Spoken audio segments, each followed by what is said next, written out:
আপনার আজকে যে 5 দিন হলো না থেরাপি নিয়ে? জি 6 দিন। 6 দিন। তো 6 দিনে আপনার আজকে কেমন মনে হচ্ছে আপনার কাছে? আজকে অনেক ভালো মনে হচ্ছে। তাই?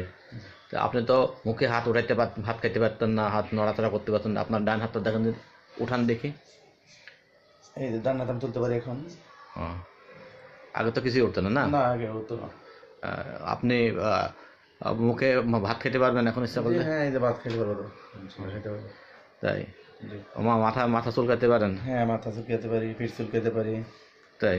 তাহলে আপনি কি মনে করেন যে আমরা যে ট্রিটমেন্টটা করলাম, এই ট্রিটমেন্টে ফ্রোজেন শোল্ডার এর থেকে ভালো কোনো ট্রিটমেন্ট হয় না? না, এটা অনেক ভালো আমার দৃষ্টিতে। আমি তো বিশেষ করে এর আগে আপনাকে বলছি যে আমি 3-4 জন অর্থোপেডিক সার্জন ডাক্তার দেখেছি। তারা এই বিষয়ে আমার কোনো বলতেই পারেনি। এই বিষয়ে আমার দৃষ্টিতে তারা অজ্ঞ, তারা এইগুলো জানেই না। তারা সার্টিফিকেটের ডাক্তার, কিন্তু এগুলো তারা জানে না। যার জন্য আমি 2 মাস খুব কষ্ট পাইছি। এত কষ্ট পাইছি সেটা আমি আপনার কাছে প্রকাশ করছি। আপনার অনুভূতি কি আপনার এই ট্রিটমেন্ট নেওয়ার পরে? না, আমার দেশে খুব ভালো। এটা যদি এখন আমার মনে হয় যে আমাদের বাংলাদেশে পূর্ণভঙ্গভাবে এটা কাজ করা হয়, তাহলে আমাদের দেশে বিশেষ করে যারা ব্যাংকিং লেভেলে চাকরি করে, তারা বৈশাখ কাজ করি, কম্পিউটারে কাজ করি, আমরা অনেক উপকৃত পাবো। বেতন থাকবে না, আমরা ইনশাল্লাহ স্বাচ্ছন্দ্যের মধ্যে চাকরি করতে পারবো।